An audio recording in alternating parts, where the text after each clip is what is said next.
বান্দারে ও বান্দা, গুনাহ কদ্দুর করছস? আল্লাহ 40 বছর 50 বছর তো গুনার মধ্যে ডুবেছিলাম। বান্দা গুনাহ যে করছস এতটুকু বুঝতে পারছস? আল্লাহ বুঝতে পারছি। ভুল পথে যে চলছস এতটুকু বুঝতে পারছস? ডাক আসছে কার দরবার থেকে? বলেন না রে ভাই। কাদের জন্য? নামাজিদের জন্য? যারা গুনাহ করছেন তারা বলেন, আর যারা জীবনে গুনাহ করেন নাই চুপ করে থাকেন। আমি বলছি কারণ আমি নিজে গুনাহগার, সেটা আমি স্বীকারও করি।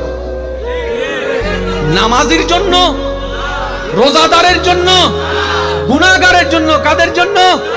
তো গুনাহগারকে এক কথায় আমাদের জন্য। আল্লাহ বলছে বান্দা গুনাহ করছস, স্বীকার করস? স্বীকার করি। ভুল পথে যে চলছস স্বীকার করস? আল্লাহ করছি। বান্দা আমার সামনে যে হিসাব দিতে হবে এটা তুই মানস? আল্লাহ মানি, কিন্তু ভুল তো করে ফেলছি। হঠাৎ করে বান্দা মুস্কি হাসে বলে, আল্লাহ আমি হাজার গুনাহ করলো, মনে একটু সাহস আছে। কই কি? আমি তো মুসার উম্মত না, তোমার হাবিবের উম্মত। আমি হুজুর থেকে শুনে, পড়ালেখা আমি করি নাই, আমি হুজুর থেকে শুনছি তুমি নাকি মুসা নবীর একটা বেশ্যা উম্মতকে কুকুরকে পানি খাওয়ানোর কারণে মাফ করে দিছো।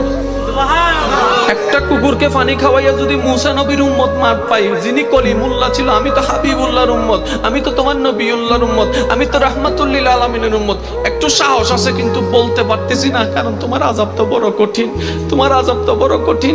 আমার লজ্জা লাগছে মওলা।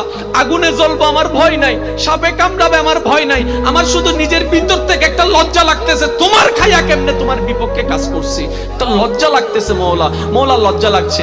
এবার আল্লাহ বলছেন বান্দা, বান্দা আমি আল্লাহর রহমত থেকে নিরাশ হইস না। তো কি করব? কি করব? তুই শুধু একবার মন থেকে তওবা কর। একবার বল, আল্লাহ ভুল করছি মাফ করে দাও, ভুল করছি মাফ করে দাও। ইন্নাল্লাহা ইয়াগফিরুয যুনুবা জামিআ। তুই মাফ চাইবি একবার, আমি রহমান মাফ করে দিব তোর সারা জীবনের গুনাহ। আমার নামেই রহমান।